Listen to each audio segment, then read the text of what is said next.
Hello friends, welcome to my YouTube channel, AttyEImmigrationLawyer. In today's episode, pag-usapan natin ang English and Civics test for naturalization.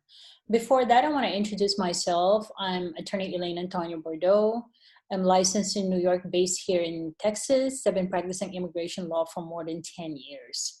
Okay, para sa mga naghahanda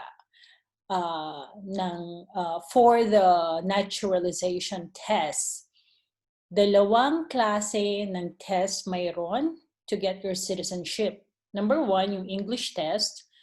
Number 2, yung Civics test. First, pag-usapan natin ang English test. Ang English test ay may 3 components. Ito ay ang mga sumusunod. Number 1 is speaking. Number 2 is reading. Number 3 is writing. Okay, sa unang component ay speaking test. Ito ay mangyayari at the time of the actual interview with the USCIS officer. Ang USCIS officer will determine whether you pass the speaking test or not at the time of the interview. Pangalawa, reading test. Bibigyan ka ng up to 3 sentences para basahin. Dapat ay mabasa mo ng at least 1 correct out of 3 sentences to pass the reading test. And lastly, for the English test, yung writing test, bibigyan ka rin ng up to 3 sentences to write, and you must pass at least one of the 3 sentences. Okay, part 2, or second component, ang civics test. There are 100 civics questions on the naturalization test, so may 100 questions. During the interview, you will be asked up to 10 questions from the list of 100 questions. So maaari kang tanungin ng hanggang 10 questions. You must answer correctly 6 out of the 10 questions to pass the civics test. Dapat sagutin mo ng correct 6 out of the 10. So dapat 6 dun sa 10 questions ay maipasa mo to pass the civics test.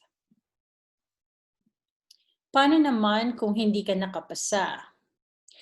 Kung hindi ka nakapasa, you will be given 2 opportunities to take the English and Civics test and to answer all questions relating to your naturalization application in English.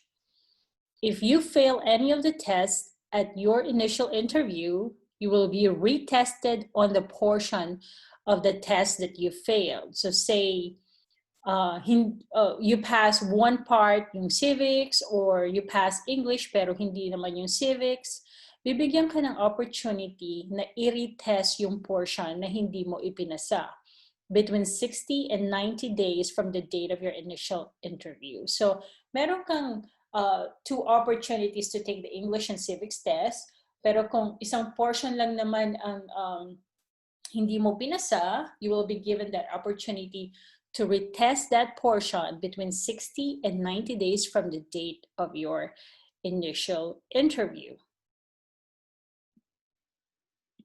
Mayroon ding exceptions from the English and civics requirements. We're going to talk about that in another episode. In the meantime, paano ka ba mag-review at saan mo makukuha ang materials to review for the naturalization test?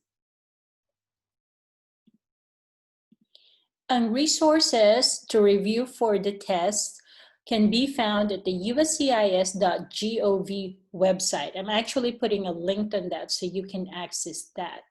You can print and review. Okay, paano kung hindi ka nakapasa? How many times can you apply for naturalization? There's no limit to the number of times you can apply for naturalization. Okay, para po sa summary natin, 2 components ang naturalization test, English and civics test. Ang English po ay may 3 parts, speaking, reading, and writing. Ang civics test naman ay may up to 100 questions 6 po ang dapat niyong ipasa. Okay, kung hindi